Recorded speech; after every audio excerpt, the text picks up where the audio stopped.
Hello, everyone. Welcome back. I'm Sara Connell and thrilled to be here for our next episode of Women Starting Movements. Really excited for you to meet our guest today, the amazing Anita Ramachandran, who is here. I'm going to tell you a little bit about Anita, and then she's going to say much more about her journey and the incredible work that she's doing.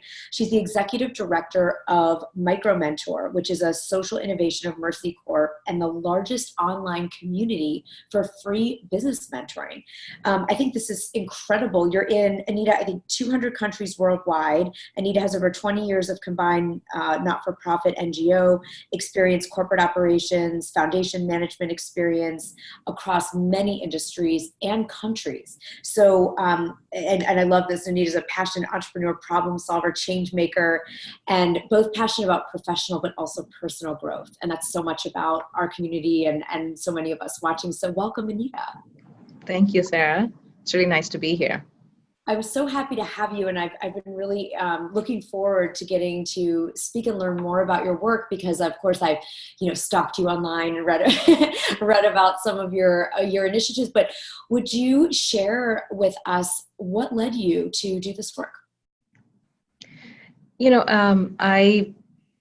an interesting journey because I'm not the founder of MicroMentor. MicroMentor was started at the Aspen Institute, which is a think tank in Washington, D.C., many, many years ago. This was probably the late 90s.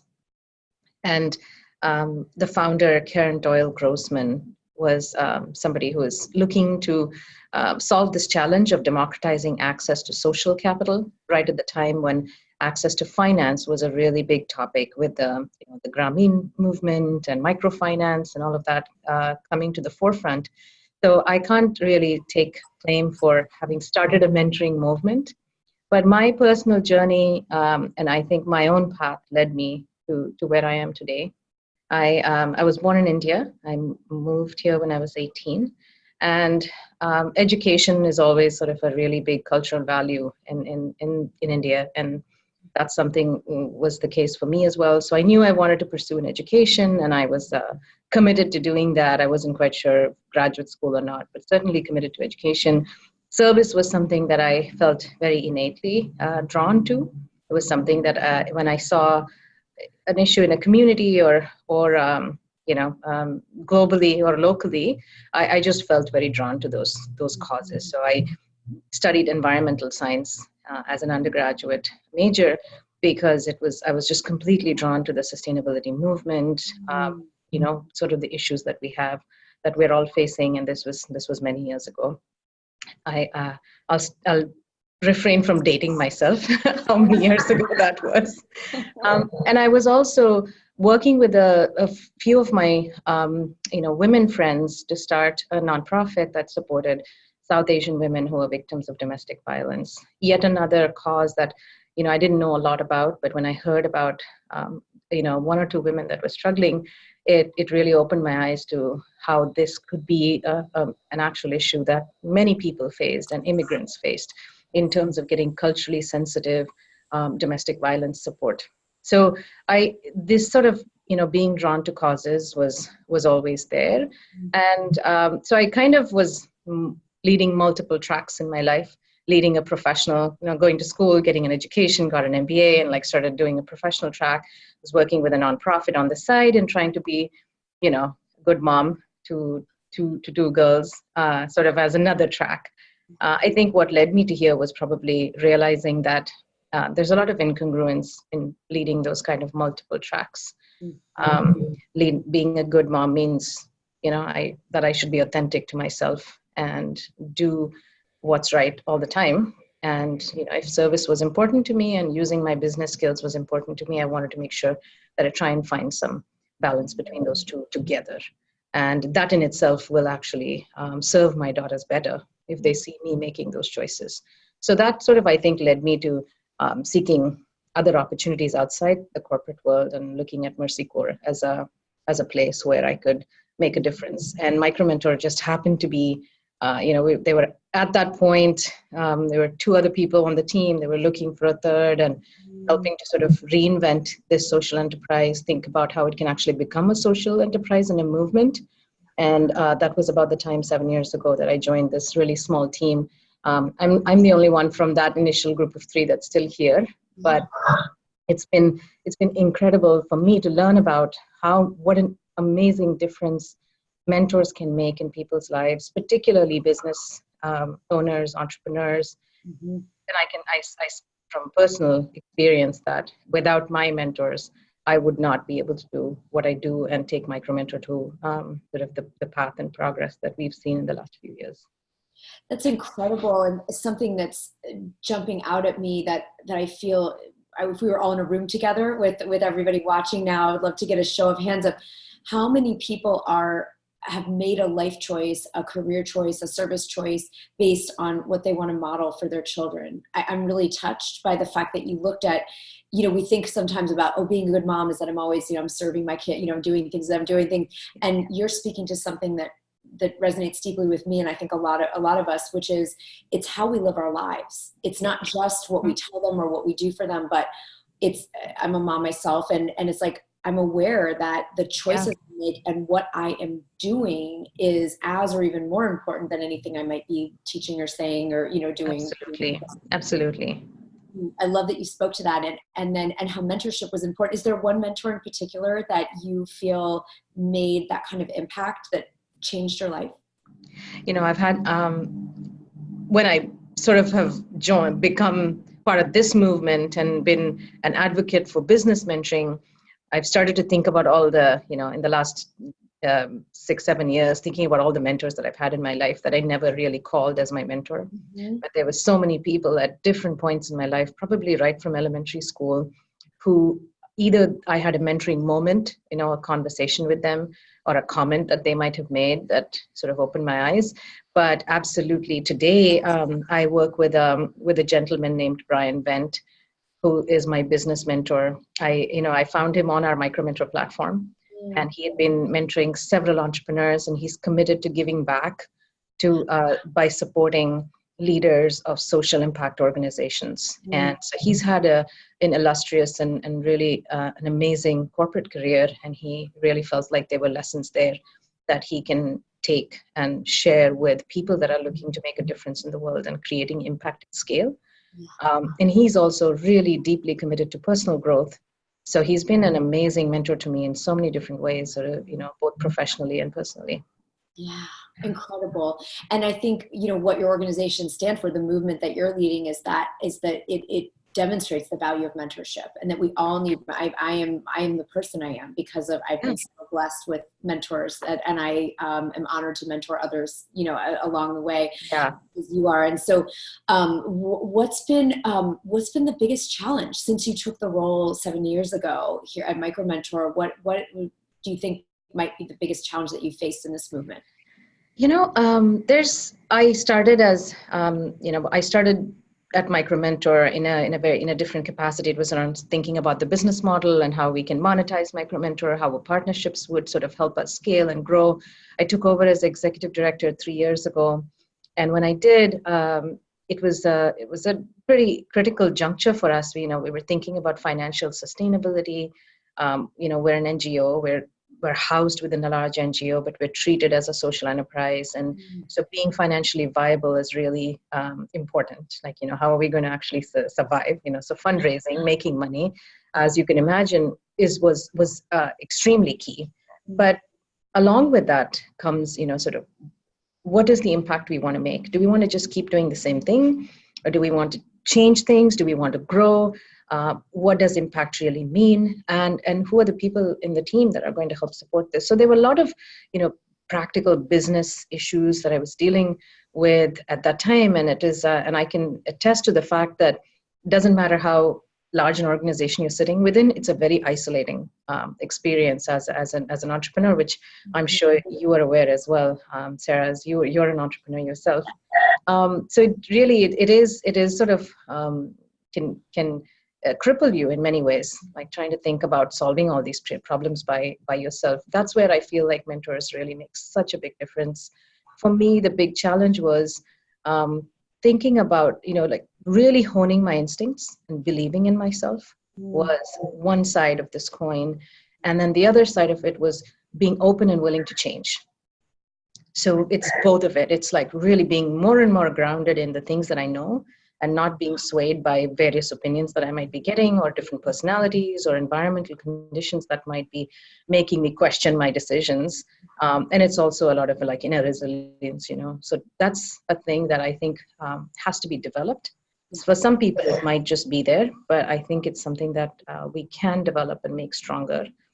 But at the same time, I also knew I didn't know a lot of things, you know. So I had to like understand and learn and grow, and figure out how to run a good business. And I really mean good in a very holistic sense. Yes. What does it mean to be a leader? What does real impact look like?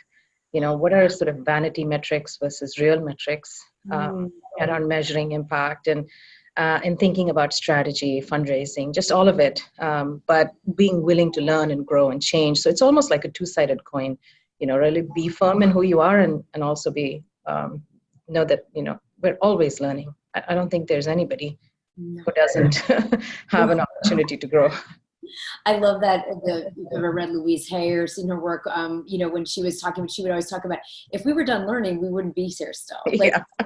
so, you know, we're not going to be done, whether it's the personal growth or the actual skills and knowledge, like you're talking about. Right. So beautiful, that sort of that yin and that yang together, and that they're both vital. Is there, when you talk about, or when you think of these 7 years, is there a particular moment that felt just incredibly fulfilling, like one of those, like, this is why I said yes to this job, or this is why I'm doing this work? Is there anything that stands out that was particularly rewarding to you? Yeah, you know, as you were saying this, it's almost like 3 different layers of this show up for me. Almost on a, you know, weekly, monthly, quarterly basis, we'll as part of the MicroMentor team, we'll hear, you know, about an entrepreneur who connected with a mentor, or a mentor will send us a note and say, you know, this is, here's a picture of my entrepreneur. This is what we did. Or we'll hear of like one line or one comment, and it makes our, you know, this online community becomes so real. And for somebody who's like very, you know, emotional like me, it just completely like sort of overwhelms and makes my day, because if it makes a difference in that one person's life, I know it's doing that to many. And so those moments show up, and we as a team get really excited when we hear about that, and it gives so much more fuel to our purpose in terms of what we are doing. But you know, I would say that last year was a really big year for us. We you know, sort of exceeded our revenue goals. We grew our community, almost doubled our community. And so we were getting about 1,000, 1,200 entrepreneurs every month. We now get about 2,000 or more. And we were getting about 250 to 300 volunteer mentors every month, and now it's about 700 a month. And we've grown our team to support the capacity. We're expanding into multiple geographies. We launched in Indonesia and Jordan. Oh. And so last year was just business-wise a really big year for us. But I'll say that the ultimate you know, success for me personally was, you know, I wrote a purpose statement, you know, 6-7 years ago around what what sort of life I want to lead, and one with integrity and courage, and a legacy that I want to leave for my children where they're proud of.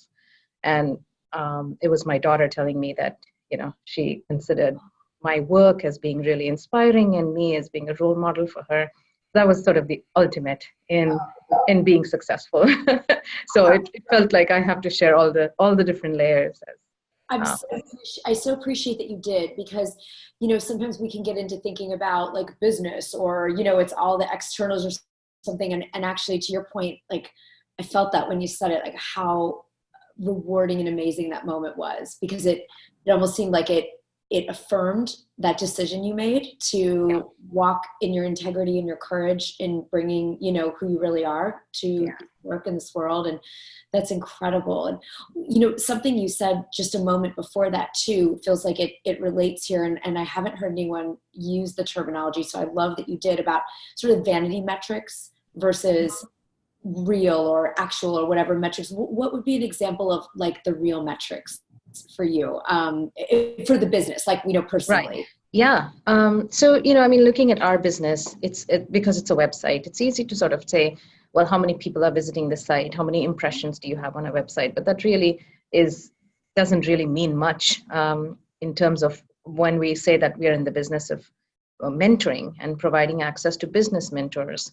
We look at sort of various depths of interaction. So it's like people who are coming, engaging with the platform, and then how many of those people are actually connecting with a mentor, and of those people, how many are ending up in a meaningful mentoring relationship. And so it's a daily and annual and daily struggle for us to increase that last number.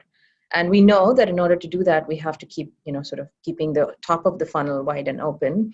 But it's like you can't take the eye off the ball with sort of the bottom of the funnel, because that's essentially, at the end of the day, we measure our outcomes by job creation, to see how many jobs were created because an entrepreneur was able to work with a mentor, starting with their own job. So surviving, a business survival is sort of really key.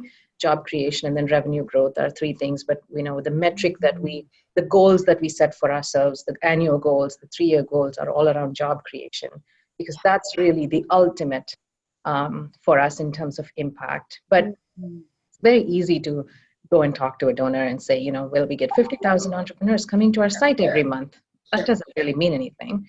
I mean, they could be coming, but it's you can spin it anyway. I think there's many ways that people can spin impact and data, and ours is it's hard to do the hard work and hold ourselves to that sort of those goals, and it's not easy to scale social impact organizations. It is a big challenge. I think people see Facebook and LinkedIn and all of these and think that it's so easy to, sort of like, get to millions, but it's actually, when you're dealing with human beings and human interactions, most of those interactions are sort of out of our control, because we are dealing with human beings who have their own lives and their own challenges and their priorities. So, but still sticking to the things that make a difference and that are ultimately what our reason for being is, that we think we can make a meaningful difference in the lives of an entrepreneur.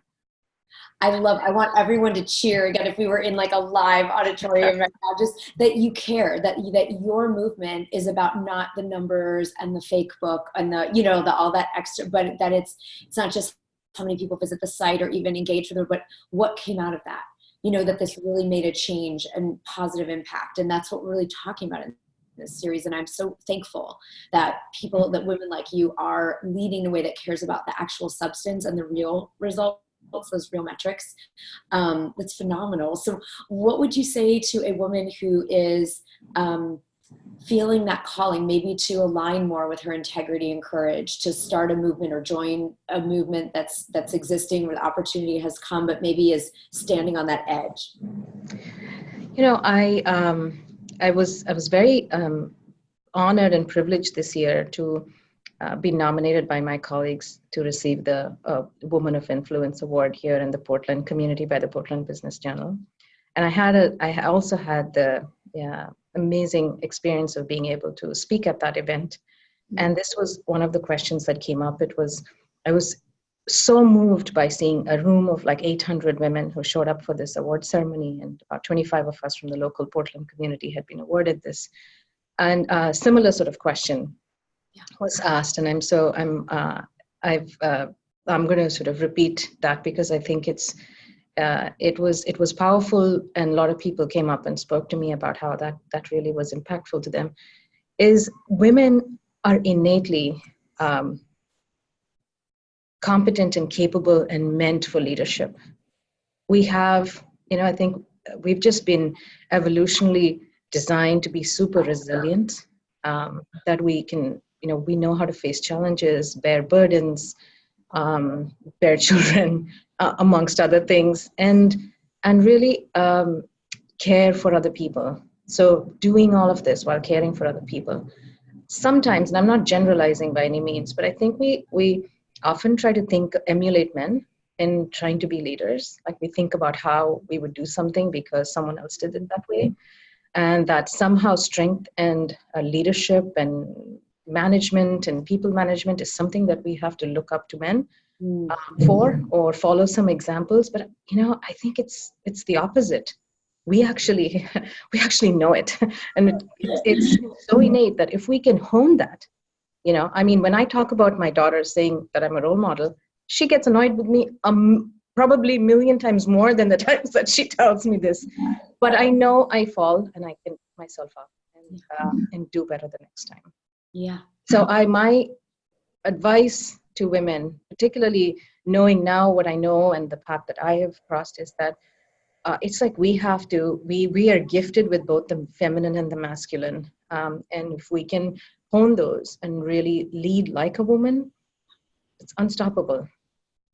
I love this so much, right? Like instead of, tapping into only our masculine side, like leading as women.